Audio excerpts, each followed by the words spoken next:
16 17 lang aso van tilgil ho so gal bo jo so pathin al kalema an he na ngai ho pathin na he le o he ji satan ho to gon chu am ho kam chang ta hung ki se do sa ikini am ki se do sa ham munda ana ka se the lo ham ka ti hon chula asuna zala thihate khaute doite site hichiwai nan man hona ki phong jingo thilate ka kam chan ta ba ka hina ka ki phun na mun nei ma thei na mun ki hon ka ki sa pi no thuna ho nei bin he a thuna ka thei bin chiwai in so lo amma chu pa kain thuwa se no mam za an so ja chu hisi thu cha se do to ka na chi hon ki no do thei no pa kai so le ja chu hela yo cha dang ban no da a ipin ra ko puru pa ka ki koi da ma ti so pau gi ni na na ngai ta pau gi ni jo dan da ni ma te ni ke na ki no do da da ya ko puru pa cha pa kai na to bun se di ngan so le he ni ki ji do mi su ga ni ya hung lu nei poi mi su bo ya hung lu nei poi pathin an kale ma he na ki bu pa chu pathin ato gun se di nga a hin sol a hi nu ching kulam hin thu dat ma ta tam ta sei do in atu sei tam ta ho hi thakat phuna gel ding le ga gel sau lo ding chun adi le to akilo tam ta mi nei chong le adi le a thu ki sei ki ti hi setanin aphat si a akhang tina na ato dana hi jing in chi ati la bula pa na a hin to dan chu tu chen nga ki hial nai lo he vet sana in eden huna ledana a hin to ma sat pen din mun chaga veleuhan adam le eve chu pathinin thu pi e pathinin thu pi pen chu adam le eve in angaya a hin na hon ding asu cha na hon di ai wanga chi chu pal ke honin satan tu sei zo satan in thu pi pa jo chu adam le eve in an ki han kha honin ipg an ki han honam tia hele satan tu sei chu ape ta ga ngai dinga chan no ma nom sting ta le za nom aban ta le ape ta dinga chu adi le to ki lo jing he ai wa nga chu ipi de ta chai na chu pathin to ki khanna su sa thi na thunga he hi chu satan na to dan hung hi jing he hi a chu tu din mun hi lun lo ta chu hi a chu so pi te hoi ikido pi pau email ma pau satan hi diabol hi chingwal jing he min tam ta nein amai satan jong kitin diabol jong kitin gul jong kitin chingwal jing he hang san wal jing he achu pathinin ikichi thei dewa na sata ai hi loi ama chu ipya ewon igin cha thei ne diu ewon iki cha thei ne diu lima hunga e hung lep diu a pathinin a sei nai sai loi van til to bang ati na lai ei loi le e ho lim le mel ta bang pathin ta bang puliu thei liu ai satan lep na to de heti sing ta le is it a way ikim ver zo siu hi satan e ho lep na dinga thang kam jing heti chu ya chu first peter bung nga chang ge di sim tingai lim ge cha nu mon ki hong pha win na ki do pi diabol chu kp ba kai ki tum banga koi ka wal hum dem tia hol le wa le hi ati nei mun pet na to thim pet i pidin mun pe yong le na lhem ding na wal hum jing dai satan hi ke man sam jing heti nai chu chol hi chi email ma pau chu koi ham van ga ma an pai chong le tu nya hing jing pathin i ho pau pathin to ani cheng khom kha pa he chu ding ta le hi chi satan i ti email ma pau hi pathin thu hepa heti nai chu pathin thu adung avai adung kalia sei thei he thei sim thei mu thei sei thei interpret bol thei pa heti chu hi chi din mun chan gya ching pa chu a hi in ama chu ai hon be cha the na izo thei ne du lampi thei lo di ama izo thei ne lampi sun chui phem ti ti ngai le pakai thu ki sei bang ta pakai thu ki sun bang ta a ipan lo wa hi le pakai a thu ai pi bang ta ipan lo wa hi le hi chi satan mi ching pa chalak pa zo sei thim pa hi che pa chun za chom choma technique za choma channel za choma ai ho hi ke mang diu GMFD aya mi tam ta chuting ta le chala YouTube pe sa hin comment ji ho hin pathin chu Bible kelwala na tong the hilam ne het lo ham 97 chong cho dia adi he ai wanga chu adi lo si pathin thui lo he so pite ho ka sei tai adi lo si pathina ko he poi adi chui pi ham pakai athu i hu hing na diwa ai pi khamu ai pi hi chi hin na thua a sei chang si ai ho su cha na ding hin Timothy bung thum chang som lup na chi pi seam pathinin ai hum hin ne le kha ba thu ki sun chang si hi ki hil na ki pui na chon phat ki sin sa na le isu cha na diwa phacham kim he ati chuting le pi sei kina rom bunga chang som la li chun pi sei kina nidang la ya thu ki sun chang si chu e ho zo si ki hil na di he ati kin he song la David chun pi seam Psalm number za som la ko chang som la khat na chu na thu kalung thima ka chinge ka chon sit lo na din ati pakai thu banga chon hi chon sit lo na hi cho so pitio ama thu sei lo wa I chon kha ding wai le chi chon sit na hong ke pan hi cho I ho pau pathin jun hi chi email ma pau mi ching pa mi chalak pa chu ipiti ni tinam ipiti ni zoam Jesus Christa chun imadanga zo lo hi sei thi wa nga zo lo hi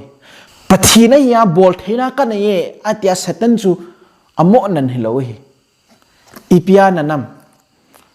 satan anan nalam pi khat sun chi pham ti tinga le the word of God pathin thua anan nahi scripture Matthew bung li na ho sim tang mo satan no gam thip gama Jesus Christa ni som li le jan som lan ngol le tui do na lowa ataw zo gil dang cha om lai ta set ata sa la sam pe lai ta ne la cha du cha pe lai ta na alung tan di pe lai ta cho satan in Jesus chau hi cho pathin cha pa ni hi le atiana ipha su zum theining ta ho chau hi cho punya GMF dia mi tam ta in ke ho evangelist ho in ho na ji bang wa chu pastor ni le evangelist ni le chilang gano do tang chilaya kausi thilho gano ro tang ati da bang chu satan in jong Jesus Christa chu pathian cha pa ni le sung chang la ki su sa tang hi chi ka thilvet sa ho hi ven lang nei bo khup dang na pi nge so pite ho pathin mi ki hi na chu hei ta ki patip nge hi lo chu pathin mi na hi lo le hi khun bol tang tia ki sei satan o chang hi bo chu hi a chu satan o chu Jesus ana sa lo ma chu hi chi o ho chu ki na sa lo hi tu nya hi pathin ogin hi lo cho ta bang chu pathin mi ti ogin hi lo hi pathin mi ni hi le pastor ni le evangelist ni le ta ki ngo na chu pathin mi ho kam chang hi lo chu chu satan kam chang hi chu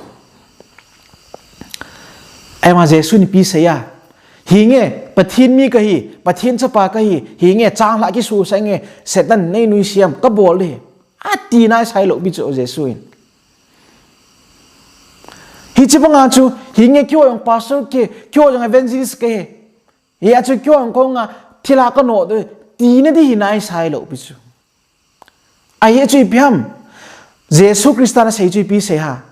chang la aga su sa je le sung chang la su sa le asu sa lo ja chu pathin cha pa a hi na le a hi lo na chu phat chit na di ma cham hi lo pathin cha pa hi sai ta chu satan du sei chu zui han lang zui hi jong le pathin cha pa hi na chu mang lo hi tu na yong thila no do theng ka ting no do the hi yong leng pathin cha ka hi na pathin nung zui ka hi na chu mang thei lo bi chu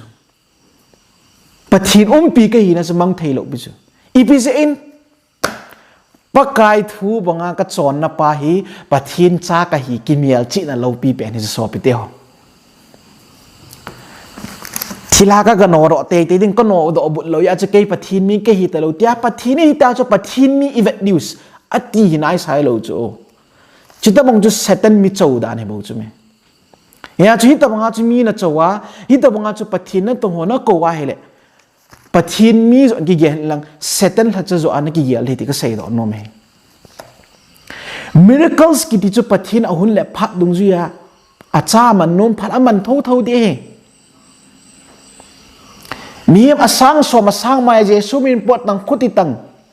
gatia gasai do la te te nan so pathin pe ta mi mo man ding hai poi pathin cha ka hi lo ke phot chit na ding hai poi chi chu pathin cha ka hi lo ke phot chit na ding pen so ta sana kom lo ham ti pa chu pakai thu banga ka chon hai ka chon ham ti pa chu ya chu tu nya hi pathin ko bru thila ki ti ho hi ana tong ding ana to subulit na dinga thila ki ti aman cha thei ham hi cho ta bang zo ki sei hi cho ta bang thuil he ma ko na ikivian theina diwa chu pathin thu vet kit nga hi chu Jesu Christine hi ti na ki sune tia Satan atin banga chu tu ne ayong hi thu ki sei la ki sayo si Bible thu hi ti na sei pathin thu ni tin sei iti theu ngai chu pathin commission hi thilana to su mong hi commission he ti chu thilana to su mang hi commission he tia hele iti dana pathinin thila cha hin man cha te dam for example bung thum chang get na chu ki chi tan hitin pathin sin diabol na to ho zo si sumang dinga pathin cha pa hong kila hi ati pathin cha pa ahung lo na pen a mission chu phem di tinga le thilana to su mang thilana to do hi ati na chu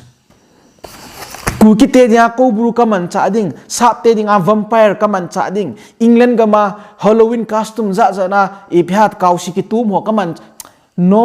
pathin ni ta banga chu thila man cha ding thu hi khalo he so pitio athuai pathin hi thila na to sumang ding ati thila le I pathinum ki thu kho ma ku ki te hu do ning aban ta le leisi na mi him te hu do na dinga na hung to deu ki ti chu na adi le to kilo Satan na to asu pathina kon hi lo hi ti tu na ka sei no me ani na ka sei kit nom chui pe ham na pathin win no hu do dinga athu sei dinga in sol hi ain tiu le hi chi thila chu ta san hi win aye chu thilai zo sei he ti chu pathinin zon bung get chang som li le li na pau diabola ko na hi bo vui chu chin na pau lungut su bulit ding bo na nu mui ama cha ti la pana tul than hin thut a ding lo hi in izenem te la ma chu thut am lo hi aman thu zo sei kom le achama sei ji hi in ama chu zo sei pa hi in mi zo pa hi ati na bil ta na za mai thei chu na kang ta na za mai thei chu na pathim in so le ti chu adei dei satan te adi to ki lo in te ai wa pathinin thila chu zo sei pa he ti hi chu pathin mi te din ding da no pathin tun a sei pa hi iki pe cha he wa iki tu cha he ti lo wa hi Satan lep na chu inan zo na diu dang lo chai ho hin thu phun bung som lagu chang som le li khu sim tang bo hi te ho chu thil ho la ga win lei si dai mel chi na ki dang bola vets a va le hi ve ti chula thu phun bung som la gup chang som la lin a chu thil ho la gau chun lei si thil ki dang za chum a bol wa mi him te hi piti thap la dem ti amo na to hi jing chula Satan il hep na to ding hung na sawal de so pitio pakai thu sei bang chana I chon lo wa hi le lấy sĩ chú ai hòn Satan hẹp na to inan zo na diu mo lo di chu na ki do piu diabol chu kai pi ba kai banga koi ka wal hum dem ta hol le wa le ti thil bai hi lo he thil ne hi lo he me thiu bung som ni liang chu sim ting ai le nin nung lam lấy sĩ ki chei kun ting le Satan hẹp na to hi na savarjing full swing al hẹp na hin to ting ta le hen chum te even the elect ati so len chum te ta jin al hep la de ti chula tu lai GMFDI ya mi phebep ho le ka YouTube page a hin commenting mi gi lo ta no mu chu thui thu pa sei thei lo na hi cho lo hin pinan sei ji wa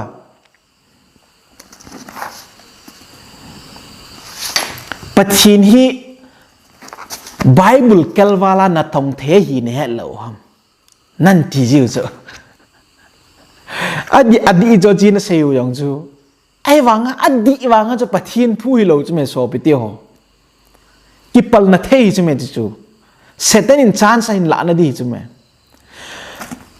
pathian Satan a ki cha chu pathian thu banga chon ho chu hin ai wanga pathian thu banga chon na lo dinga kot khat neu khat na ga hon po pa le Satan na ba chat ni ti na hi chu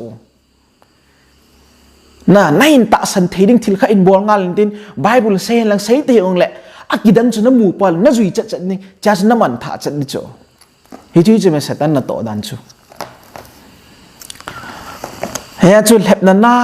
Satan lep na to pa hi yet thim thina pathin thuin ding cha khe ti min Bible a say hoi gel khoi ti win pet cha khe ti pathin thoi i thi nai sai lo diu chu i din dat wal i thi lo diu chu pathin thoi ama bang pathin thu lo zo agadin pa hi risky cho ye chum pathin tho din da jong kizili tivin na thuai la hoi phase da jong kizili tivin na YouTube base la jong hi saying hi het lawa min pathin thu sei le pathin thoi do bu thei lawa hi le mi hi na po sei sit le le a ipe ha za chum chuma I hi na phalo ta do le le comment le lo ding ka tim no men hey e chun lung thing pu hi ti win e pi ha khalat ki za tu hi ti win na phat nan lung thim inge su ke do pa kai mena ka tip no mai hi chu lep na Satan lep na ki ven diu dan ani na athum na chu bi se ki nam pathinin ko brupan na pathin in so le hi tian lang yong le ke man ko brupa ka man cha thelo ding Satan na ko na hi bo ti ni he chi thina chu pathini pi sem ti ti ngai le 1 Corinthians bung som na ki chen ta pathinin pi sayam nang ho kaw si to chan na nei khom ding chu kalung na hi po ve nawon pa kai khon le thila khon na don kop thelo ding wa hi pa kai an kung le thilan kung anom kop thelo ding hi a ki chi dan jana so piteo ki chi wal chula pathinin thila an kung a pa kai le thila an kung aki khop thei poi thila khon le pa kai khon aki don kop thei poi no kaw shor le thila ho chan to chan na nei khom thei lo di pathin le thila ki thu khom na e ho su cha da na ain to khom ning chu ai thei poi ti na hi chu pathin tun ki chi ta sei chin weng wanga e hoin ko rupan na pathin in so le tia iki sei te wana e ho le ki dam gu nu ka so pi te ho adi mai thei chu ai chu hi chia thung ki sei ging chu na za owa na za pau na sei ya chu thudi I chu chu e wanga ata hi lo chu ama chu ata chu pham pathin thu he chi zali not khu ne head away zali not khu sum hlem hi in a hlem nan ata hi yeng ai ai wanga atham thim ho ki chi thana sum ki chi pen sum ta phate ke cha he chin ho bo sen a vet chin sa ma a khoi chin sa lo wai le a het do thei lo hi zali not het do na ding mai me ban chup ga I chi thei wai le lagau thua chi ti chi thei da de hom ko so pi te ho chi thili nai chi ungai hi chi thili a chi ni dinga chu pathin thu e ho dinga ki ven pha pe nei Bible in PCF Psalm number za som ko chang som la khat na chu David in PCF na dan thu kalung thima ka ching jinge ka chon sit lo na di na ti pathin thu hi ilung thim mai china pathin thu mai chon tinga le ki chon si lo hi na pathin thu hi ilung thima I chin lo wa ei ma ngei dan ei ma hi sap dan di da bang ding a hi I chi kha ting le pathin tha ko na ke pam pe da chon sit na ke panai hi chu Satanin in mat naung hi ya chu tu nya hi a hem ye do theina diwa chu ata pa mat cha ding nan pa chu pathin thu hi dan pai I sewi aban le Bible chin PCA Jacob bung li chang sagi na chu ki chin ta a saving bung ki chi pham ชุดที่เหตุจนน้องหัวปะเทียนทุนนุ่งอุ่นเดียบลจุเลียทุจีวินชุดที่เล็กนักกมว่าคนจามังตันเตดีเดียบลจุเลียทุดิวเหตุจูอีพิตีเลียทุดิวhamปะเทียนทุยนั่นนุนดิวตีปะเทียนทุยนุนพัดอุเลโซปิติวเดียบลเลียทุนักพับเปนี่เซทีมวางบอลทีมวางไงเดียบลจีพัดเราดิวใจหอยอาไม่ทีมวัลจิงวาริงใช่ไหมวันก็มานมป่าปะเทียนตัวนี้กี่วบคมป่าไบเบิลอดุงกัลยาเลียเทป่านะปะเทียนทูอบุลลาปัดอเจจังเกบายหัดไปจูอามาจนเซทีมนานาจุกอยมาโอ้จัดเลยไอ้วางไอ้หัวดินน่ะดิวจีไปห้ามปะเทียนทูนี่ตีน่ะเซนะเฮียจูทิลามันน่ะดิ้งลำปีมงหลบไปจุละปะเทียนทัวปะเทียนินอทัวผู้เดชาจุละอีตะบังทิลสุมันละยองเละปะเทียนทุนิตีน่ะเซยอีตีเทวาเฮเล่อทุปีเป็นจูตัวจุนูจิงคนเล่นเปียงอาศัยจูปะเทียนินกูบรูทิลปาจะอินมังใจอินอตัวกุนเซดิงอินโซเลเตลอดีตัวกิโลหิตาจุละปะเทียนทุยชิมลอยเลยอดีตัวกิโลหิตาจุละไอ้วันจูปะเทียนทุยปีเสียปะเทียนินทิลาจูจะอุเซียฮีตูลทัดปาฮีเกยทิลนันโตสุมังดิงอาหงกะฮีคำมิชันจุทิลนันโตสุมังดิงจัวฮีอัตยาเลปะทินหิตาเอฮิลนุ่งว่าจูปะทินินทิลาอหินมังใจแต่ใช่หัวจูปะทินาโกนหิโลหิติจ้าจูกิจีเอตาจูจิจูจูปะทิมีแต่ปะทินทวายดินดิวดันจูน่าฮิจูก็ใส่ดอกนุ่มเฮียจูปะทินทั่วอดินฮีไอหัวดิงากาลวันทุปีเป็นเล็บนากาลวันทุปีเป็นที่ก็เสียดอกนู่นมีตู้เลยสิพัดนุ่งกิจใจน้ำมุนากิจใจดิ้งกูนาฮีเซตันินอีพิหานาอินโตดิ้งทุปีเป็นนี่ spiritualism กิติโดยถ้าเขามองจากเซตันนัสตานาโตทุปีเป็นหงดิจู miracles อิติหัวฮีเซตันนัสตานาอินโตทุปีเป็นหงดิจูมิถีฉันก็เห็นไกลทุดิ้งวานาโกนาไม่กงกิฉันก็เห็นกูท่าเรื่องดิจูทุพูนเลยขบูจุนฮิจันแกบอลเทนนี่ป้าจูปะเทียนทัวอิดินเลวะปะกายทัวบังอิดินเทเลวะให้ละสอบไปเที่ยวโอ้อะทุเสียจะดีนะจูตีไม่เมียอดีตัวกิโลไม่เมียฮีปะเทียนทัวอีเวนต์เราเลวดีเว้ยฮิจุดตัวเนี่ยกันน้ำมีเตะกับหุ่งมีเตะหัวเจ้าสิกมากันเสียก็ใส่สดเลวดีจำจะขับบอกกันใส่โน้มเล็บน่าอีกเวียนดอกนิวจำจากก็ใส่ดอกนมจงเละไบเบิลฮีวันทิลกิโลกิมูอินเซตันกิมูอินจะทิ้งตาเละทิลดังอากิมูฮจะเบลจะบุบอหิอินอัสโมเดสกิติโอเมมอนกิติโอนิวเทสเมนต์ละงาทิลามินทิลาปัติมินจัดพะกิมูฮจะฮาร์มิสจิวส์กิติโออบันตาเละArtemis กิติโอ Thanatos กิติโอ Aphrodite ปะเทียนเอลเวนัสกิติโอฮิโชตมอสินิวเทสเมนาโชจาโปโลขังลายกรีกเตปะเทียนโรมเตปะเทียนจัดทิลาปะเทียนกิโมโหจุเห็นฮิจิลาจุงโกบูปะเทียนกิติโอย้อนกิมินข้าปะป่วยฮิโชเอหอยอีกาสตัมดุงจุยเละอีพิหาอีปุยปาเต superstitious ดุงจุยตาสันอินเนโฮหงกิจิงโหจุเห็นนะ superstitionตาสันนึกที่หัวจูกิปุยงอลสาเทนะขังฮิตโลเหตุไลกูบูกิติหิมูละฮิบวินกัมมาฮิบวินไอหอยปูเลปาเตตาสันนัยหินจิโน superstitious belief กูบูทิลาติอาอินเซียวกอลกังเตเตียวฮิจูอัตบังหัวฮีปะทินทัวโกนาพุจิตนั่นเดียวมั้งไบเบิลทิลากิติกิมหัวเจ้าสีอิมาดังเซตัมดิ่งมั้งเซตันเลอวันติลกิโลหัวจีไงฮิจูจูสับเปลี่ยนวัมไพร์ที่อาจจะเห็นไม่ทีน่ะเอวันเกาซีเอลุเล่กูรู้กอลกังที่จะจันอีคาสตัมอีปุยปาเตตะสันนุยจะจุนจุมาอินเตอร์พริตกี่บอลละที่ลาจงอีคาสตัมนุยจะกินไอ้ฮิโจมัลตองกี่ตัวน่ะลอลตองกี่ตัวจะจุนฮิโจตะบงหัวฮีมีมินอามาคาสตัมเล่อีพิหาตะสันนุยจะที่ลาตุสิมันในถ้วยบุญเอวังอบอนจะแก่ช่วยเซตันนั่นโตนั่งเงินที่ก็เสียดอกน้องมีไบเบิลปีเสียเอฟซีบุงกบนาจูไอหัวฮีตาซาที่สันตุกิบุญฮิปโปเว